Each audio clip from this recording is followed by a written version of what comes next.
Once you have your design transferred in your metal, your next step is to put in indents and raised areas. And you're going to need a couple of tools to do that. In your kit, you have a dowel rod that's sharpened to like a pencil, and then the other side is flat. For some reason, I can't find mine, um, but it looks like a pencil point. Don't actually use a pencil. The graphite point is going to end up drawing on your metal, and you won't be able to get that off very easily. Also, the graphite point could break through your metal. If you can't find that stick that is sharpened to a point, you can use other things. So I have just a very thin crochet hook. If you have any knitting needles, those would work as well. The only thing that I would avoid is anything that has a metal point. Metal on metal is going to move your metal very quickly. This is just something that jewelers and metal workers know. This is going to end up cutting through your foil after a while. So avoid using anything with a metal point. Other things that you can use are your ceramic tools. You just want to make sure that you're using the wooden one and that it's clean. And you can use the point or cap of any plastic pen. Obviously, you're not going to want to use the ballpoint. That's going to break through your metal because it is metal. But any part of a plastic something. You could even use a marker or the back of a paintbrush. That'll work as well. This is a plastic paintbrush. You could even use the back of a wooden paintbrush. So if it's wooden or plastic, that is the way to go. I wouldn't use anything that's metal. All right, so the next thing is you figuring out what areas are going to be raised or stick out or indented or fall into your metal. So here I have written on my piece the word back because it is the back. If I flip it over, my design matches my piece of paper. And I know I want this large area to be raised. I would recommend starting with a raised area and a large raised area. So the first thing that I'm going to do is take a finer tool. So here this is me replacing that dowel rod that's sharpened to a point, and I'm just going to go around the edges of my design and push those in from the back. This is going to create a raised edge, which is very easy for me to then follow around with a raised space. So again, just like when I was tracing, this is very similar. I'm tracing around the edge of this shape. And I'll do a small section for you so that you can see what it looks like. And then I'll show you what a lowered section looks like. Okay, so this area is all traced out, and now what I'm going to do is push into the whole space with a larger tool so that I can get that to be raised in the front. I'm pushing down on this pretty hard. It does help to create that raised section. And I'm working on top of a sketchbook. That way it has some give and I'm able to really push down and it sinks in. If you work on top of your table, you might find that it's easier once you're transferring back and forth your indents and raised areas.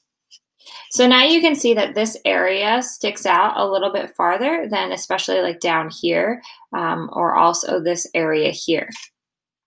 So once you have the back pushed in and it's raised, your next step is to take your finer tool and outline on the front. Now don't write the word front on the front because that's not going to come off. Okay, so the area that I just finished, I outlined on the front, and I'm going to go to the back again and push back through. This is going to help create a really nice high raised area. If you remember the repoussé video that we just looked at, you are going to have a lot of height to this, as much height as you can create. Really go right up to the edges and take your time. This, again, just like ceramics, is a back and forth process. So you're not done once you do it just once. I'm going to go back through and push in on the outer edges on the front.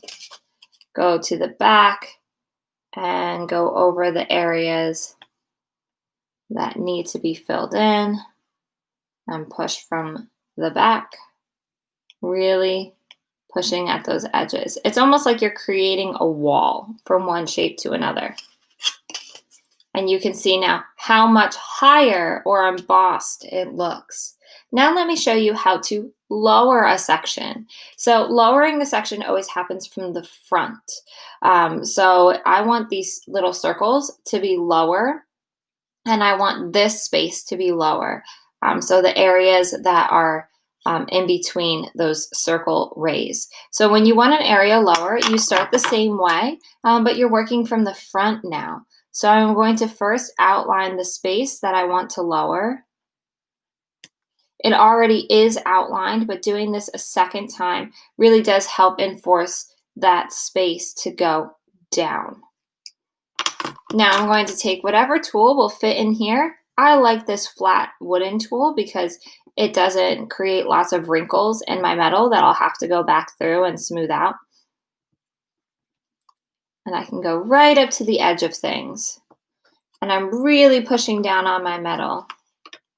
This is a practice piece, so you're trying to figure out what you can do and what you can't do, and how to create good craftsmanship. I'm going right up to the edge and really trying to flatten that wall out so that it's a vertical wall and not an angled wall. Go right up to the edge of the other objects, the other parts of the design,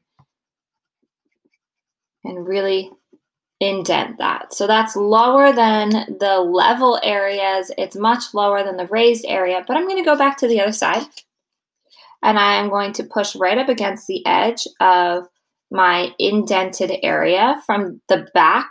As you can see, this is the back. It looks like it's raised. And then from the front, and then from the back.